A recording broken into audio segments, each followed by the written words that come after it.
Research is a process involving a lot of steps and stages. But the question that arises is, how do we conduct that research? Where do we come about to conducting research, coming about the topic, finding solutions to that, and the methodology part of it? The answer to that is identifying the research problem. Now, a research problem, as we've understood, is not a very big thing to identify and to come about. I am Akriti Taneja, a PhD scholar at SOJNMS, and with me I have Dr. K.S. Arul Sedman, who would be talking about identifying research problems. So, Arul sir, uh, how do we identify and what do we understand by research problem in the first place? Okay. So before answering your question, I'll give you a brief overview about the research and the different types of research. Then we will come back to the identifying a research problem because these are interconnected. That and then the earlier other units and other lectures we have covered the basics of research process. Research is nothing but a kind of exploring a new ideas, or we are identifying an answer to a research problem, or we are finding an explanation for a scenario. And that we are doing in a systematic manner. Either we will collect the data from the field, or we will collect the required details from the literature.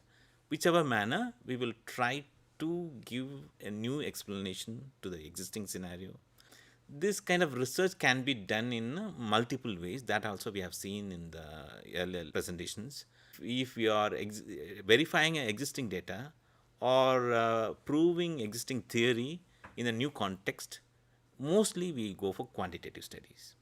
Or we are very curious to know about new scenario and we want to understand a scenario from multiple perspectives, or critically analyzing a status quo, we might take a qualitative study. So quantitative or qualitative, both are through the both the method we are trying to understand new scenario, we are giving a new explanation, or we are finding an answer to that. So research is a process through which we are finding a solution about an issue or about a problem. So in order to do a research, we need a topic or any issue or any problem. So that is the main concern of this presentation, and that is answers your question, Akriti. Because research process, it's quite familiar. Only thing is we need to be little more scientific and more rigorous in a systematic manner. If that two segment is being fulfilled, systematic and scientific, then automatically entire process can be completed in a very smooth manner. But the important part, the important segment of research process is identifying a research problem and taking it forward and measuring that research problem in a very systematic manner, collecting the supporting data and giving our own perspective, interpretation or solution. The starting point of any research is identifying a research problem. Then automatically once the research problem is identified, then rest of the process it will be go smoothly and systematically. In a routine life, we used to come across many scenario, and some of the scenarios might be problematic. Problematic means we'll encounter many issues in our personal life or professional life or in a common scenario, community, society, when we are interacting with them, or as a nation or a society, we are facing a lot of issues, a lot of problems. These are called social problems because we need to understand that in human society, whichever context, whether it's developed or developing countries, they are not progressing in a very utopian context. No, everything is not provided.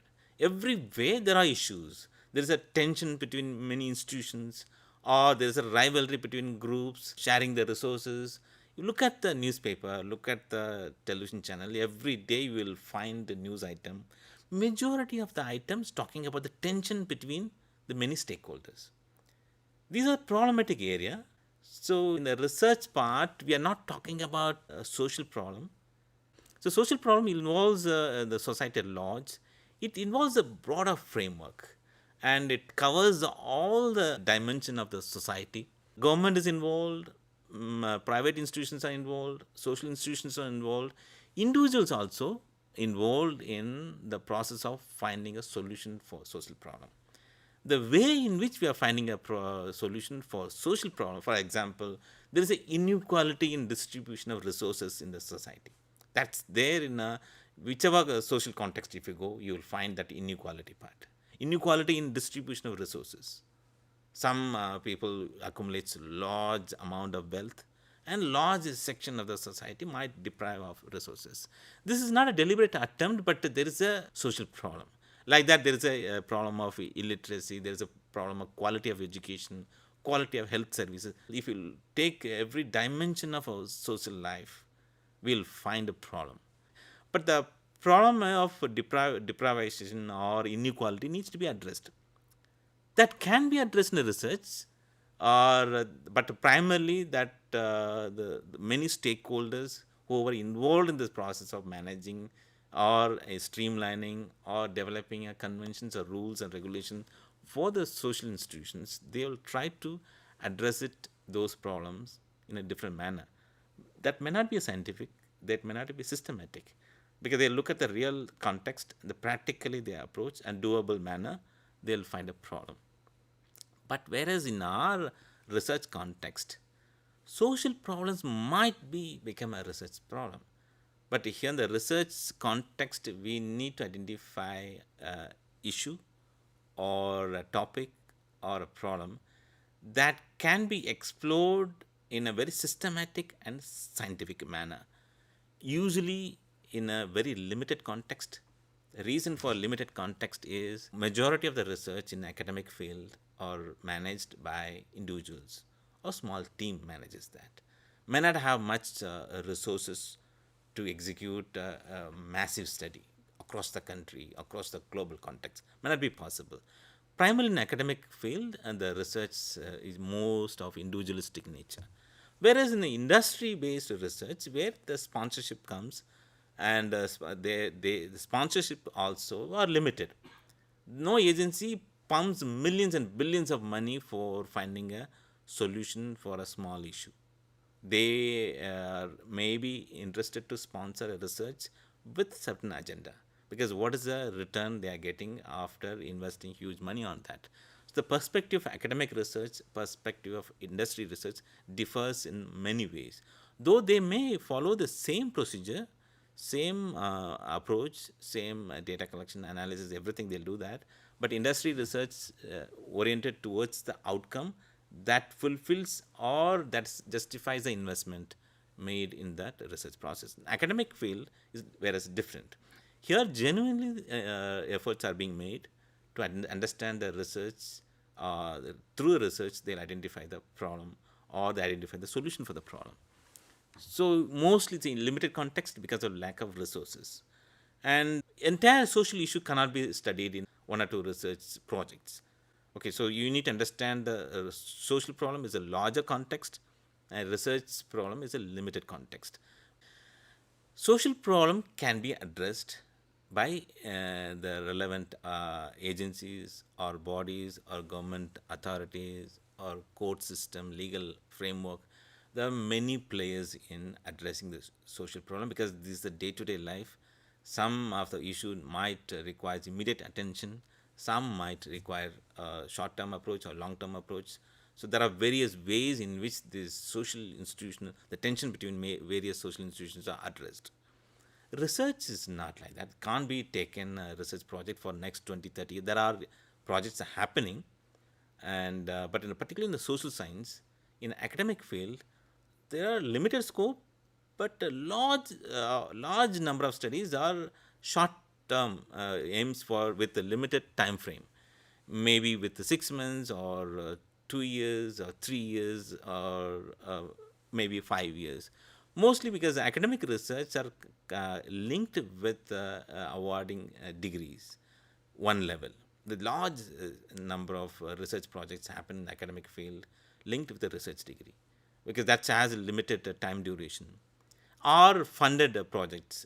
Funded project means projects are funded by either government agencies or corporate field or multinational agencies, that also comes with a time frame. So here, the social problem is addressed by multiple stakeholders without very specific time limit, but time frame is being subject to the nature of the issue.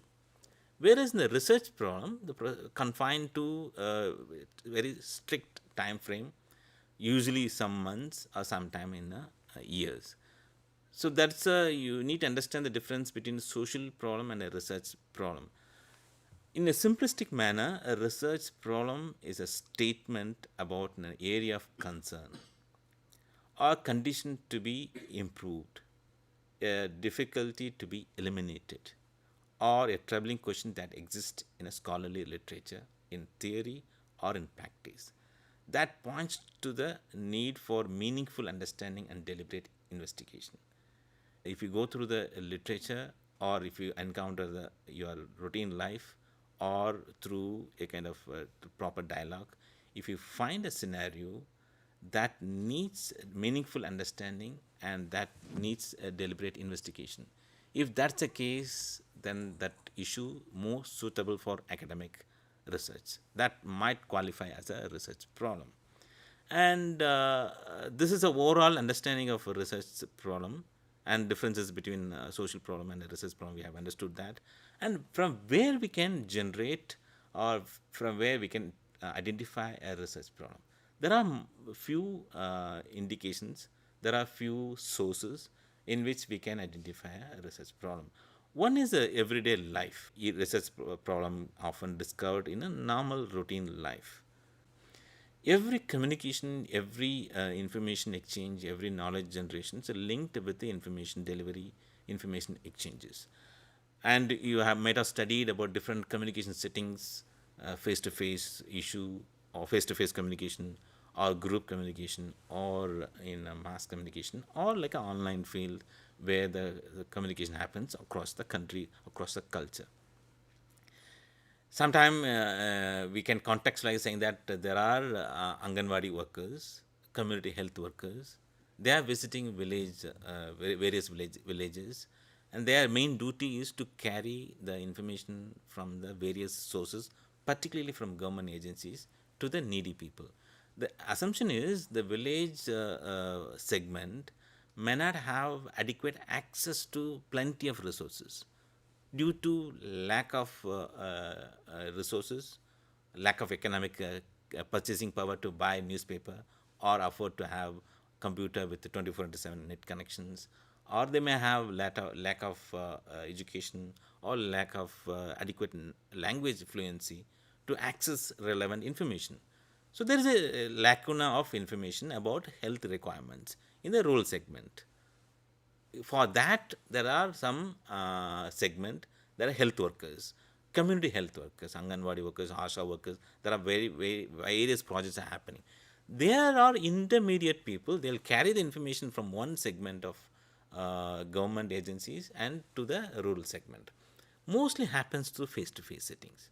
They'll visit the rural segment, and they'll carry the information. They'll convey, and they'll do it in multiple manner. So there is a face-to-face communication that we understood that, and here the scenario is through face-to-face communication, one group of people conveying health information to other group. We can identify whether this scenario works in the sense, then automatically all the rural segments should have adequate information. Prevention is better than treatment, cure. So in that manner, if they have adequate knowledge about health, so they can prevent many diseases.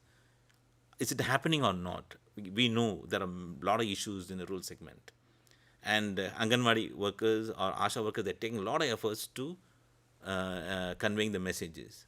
There are some inadequacies. If this face-to-face settings of players between Anganwadi workers, community health workers, and rural women, if that happens regularly, then automatically they must be having more knowledge. If more knowledge means, one of the indicators is that we can reduce the infant fertility or infant mortality rate, but our indication is that the numbers are very high. So there's something wrong in that process of conveying information.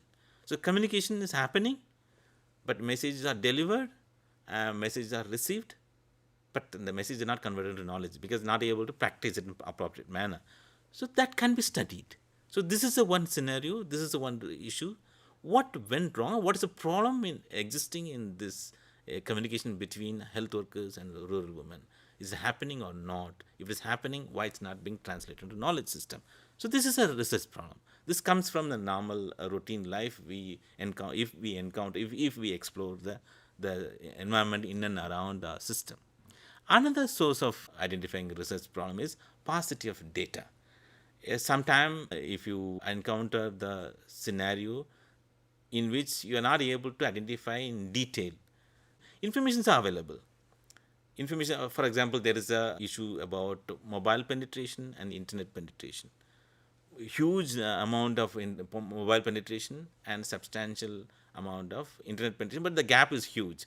60 to 65% as of 2021-22, 65% of internet penetration in India, 93% of mobile penetration. And why there is a gap? If you go to the online, if you search that, if you'll find plenty of information about digital inequality, digital divide, everything talking about European context or American context. There are literature available in Indian context, but not that's not sufficiently answering your question.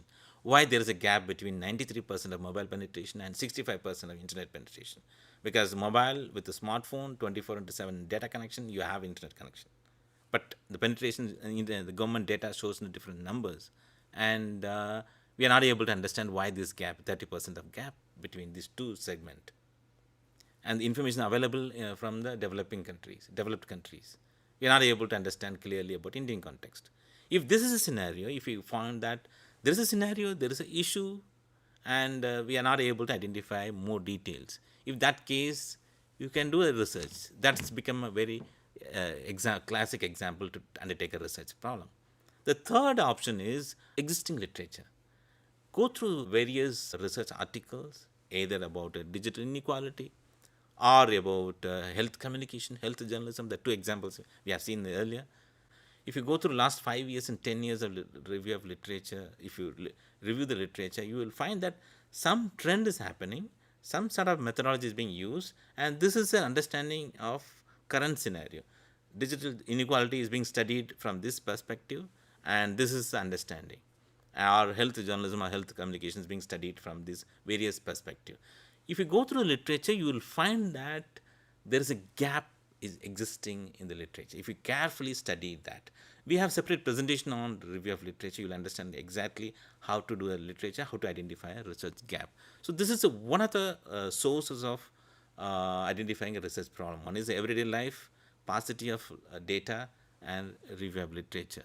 Then another option, the fourth option, that's many people used to prefer to take it forward. If you go through any research article, research reports, or research documents, many of them, majority of them, ends their report with further recommendations, recommending that this is research happened this manner, and there are areas which is not fulfilled by this exercise that can be taken it forward. The reports might suggest, recommend couple of ideas. Okay, this digital inequality among rural women versus rural urban women needs to be studied from the educational point of view or skill point of view. So they might have studied in a resources point of view. They might recommend different scenario. Like that, every majority of the research reports ends with the recommendations, and that gives ample scope for students or scholars from the academic field to take it forward on a specific interesting area. So now we'll understand the steps involved, steps to identify a research problem.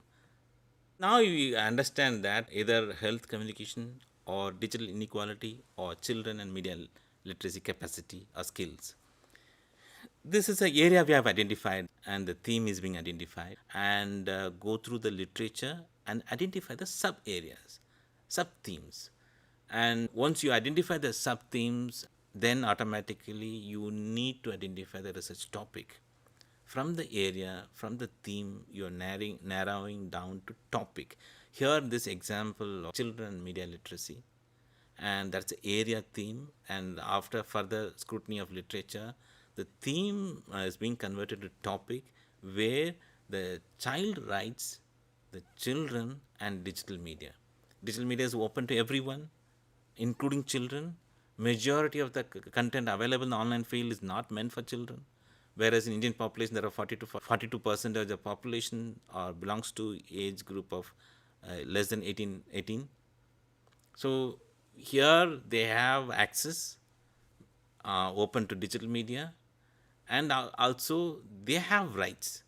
They have fundamental rights, and through their rights, how they are negotiating the relationship with the digital media, the children, medium, digital medium, and their guaranteed rights. How they are negotiating with the medium for communication point of view. See the area we have identified children and media literacy. From the media literacy children perspective, we identify the topic children and child rights and media literacy. This is a topic we have identified that. Then once this topic is identified, we need to know what are the existing literature, what happened in this area, what kind of research happened so far, and what kind of literature if I are recommending, and what are the future course of action can be taken forward. So then we have to go back to the literature, existing literature, either through library research or through online research, identify the relevant topic based related to child rights and digital media and media literacy capacity. Because if the children become more successful to utilize the medium, digital medium, provided if they have relevant capacity, competencies, skills to negotiate with the medium. So skill is required, and they need to know the child rights, their own rights. Then only they can get a more benefit from the medium. So that you will find more dimension through proper research. So once you go through the various literature about child rights, competency, and online field and the children segment, then you will identify the narrow gap. There is a gap existing between the competency level and children's utilization of digital medium for learning purposes. So remember that the area we started with the media literacy and children, then rights, then we went through literature, then we identified the gap. That gap requires further scrutiny, further investigation, meaningful investigation. So that is a research problem. Area, topic, from literature, we have identified the research problem. This is how the process starts. You might identify a research problem from either day-to-day life or through the literature or from recommendations, but you have to generalize basically initially. From generalization to the narrow down to the specific topic, then with the help of literature you'll identify a research problem. What kind of data needs to be collected from the literature? Primarily in the academic field, industry is more confined to very specific area, local market, specific brand, particular company, and they have some issues. Newspaper circulation is going down consistently over the last 6 months. So the newspaper might be interested to understand why a newspaper is facing a crisis in the circulation thing. So this is kind of a scenario. Then automatically they might assign an agency, internally or external agency, to investigate why the market is not responding to their quality of newspaper content. So there may not be much effort required to what happened in Brazil or what happened in South Africa or what happened in America, where the circulation figures are going drastically in different scenario. They may not require to go through that case studies, but specifically they're interested because newspaper wants the answer for that. Last 6 months, why newspaper facing a crisis in circulation? They need an answer, and they have to pinpoint. The agency need to pinpoint: is it due to competition, or due to arrival of other brand, or competition from other medium, or there's something wrong with their content, or they might have editorial policy might have in fact impacted the audience. So they need to know that. Here the earlier literature review may not help much, because they want a solution, immediate solution that address the business issue. Whereas in the academic field, newspaper circulation and the readership relationship, we want to do that, then we need to carefully study what kind of research happened, the finding the relationship between newspaper content and the circulation figure and readership relationship. So then we have to go back to the Brazil or South Africa or American context, where scholars might have studied about various perspective about the research on the relationship between circulation and content and social scenario. You can understand the difference between industrial research and research, academic research, where the literature plays a very crucial role to strengthen your understanding, pinpointing your research problem, and fine tuning your research problem. And another important point is whether this research is relevant or can be achieved within the time span, or is it significant to undertake that research in a given point of time. Is it a topic needs to be focused, and in the research the clarity and focus are essential components of any process. Without focus, without clarity, you can't recommend any explanation, or we can't come with any solution or answer for any solution, answer for any scenario on that. The research needs to have clarity, then only we can investigate properly. And if we want to do a proper systematic investigation, and if we have to construct the proper variables, once the variables are identified, then only we can collect the data, either in the quantitative manner or the qualitative manner. Or is it significant enough to do the research now? If we study the impact of black and white newspaper and color television presentation, it's little meaningless, because it might be relevant in 30 40 years back. That point of time newspaper mostly black and white, and there was a scenario of color television in that scenario. But now television and newspapers are interlinked, are mostly in the colorful manner they're presenting that. So it's kind of insignificant to study this kind of issues on that. So with that research, with the literature, you will identify the problem. Problem needs to be further divided into aims, objectives, and objectives are, with objectives and aims, we will develop a hypothesis. And the hypothesis will test it if it is a quantitative. If it is a qualitative study, we'll have a research questions. So identifying a research problem from topic to thematic area to research problem, and research problem converted to aims and objectives. Objectives further leads to either hypothesis or research questions. This is how the research starts in the beginning. Then we'll move on to the methodological design and in data interpretation and report writing. Right. So here we've understood about a research problem. How do we emerge that from a social problem? Then we've also understood the sources of a research problem, whether it's paucity of data, whether it's from a normal life, whether it's review of literature, or if those are suggested from the recommendations or suggestions. Next, we've also discussed about research problem and how we can identify it and the steps involved in it. After finding a research problem, we've also talked about how we come about from a research problem to research aim, research questions, and then deriving the hypothesis. That's about it for now. Thank you.